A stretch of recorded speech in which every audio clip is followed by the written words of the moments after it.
BNP এবং জামাতের রাজনীতিতে এখন যে মানে মানে পার্থক্যটা দেখছি আমরা, সেটা হলো, আমি যদি খুব মোটা দাগে বলি, সেটা হলো যে এই নির্বাচনটা নিয়ে বিএনপির মধ্যে এক ধরনের তাগিদ আছে।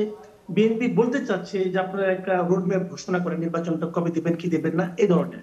আর জামাত যেন এই অন্তর্বর্তীকালীন সরকারকে সময় দিতে চায়। এই যে একদল সময় একটু কম দিতে চায় অথবা তাড়াতাড়ি একটা রোডম্যাপ ঘোষণা করতে বলে, যেদিনই আপনারা করেন কবে করবেন সেটা আমাদের একটা ধারণা দেন। এটার পেছনে কিন্তু কারণ এটা হলো তাদের রাজনীতি। দুইটা দল তো দুটো ভিন্ন দল, দুই দলের দুই ধরনের রাজনীতি। জামাত ইদানিং ভাবতে শুরু করেছে, জামাত তো দীর্ঘদিন ধরেন আপনার, আমি যদি 91 সাল থেকে ধরি, জামাত তো তখন থেকে তাদের রাজনীতিটা চলছে হলো অন্য কারোর সঙ্গে জোটবদ্ধ হয়ে। তারা প্রথমবার একা একা করেছে, তারপরে তো আপনার আওয়ামী লীগের সঙ্গে জোট বেঁধেছে, তারপরে বিএনপির সঙ্গে জোট বেঁধেছে। মানে তারা সবসময় কারো না কারো ভর করে এগোতে চেয়েছে।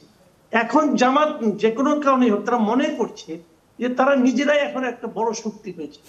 এবং তারা এটাও মনে করছে যে ইসলামপন্থী যে দলগুলো আছে, যদি তাদের সঙ্গে তারা একটা জোট করতে পারে এবং যদি তারা আরো একটু সময় পায়, কারণ 1-2 বছর 3 বছর যদি তারা সময় পায়, তাহলে তারা দেশে তাদের ভোটগুলিকে একত্রিত করতে পারবে এবং তারা একটা ভালো অবস্থানে যাবে।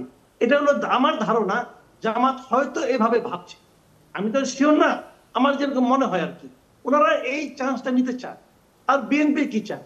বিএনপি মনে করে গত 15 বছরে অথবা 16 বছরে দুঃশাসন আওয়ামী লীগ চালিয়েছে, এখন এই দেশের মানুষ আওয়ামী লীগের প্রতি বীতশ্রদ্ধ, এবং এই বীতশ্রদ্ধ হওয়ার ফলে তারা বিকল্প যে কাউকেই পাক তার কাছে যাবে। এবং এই মুহূর্তে জনগণের কাছে বিকল্প বিএনপি ছাড়া আর কেউ নাই। সেহেতু ক্ষমতার জন্য বিএনপি মনে করে তারাই হলো অটো চয়েস।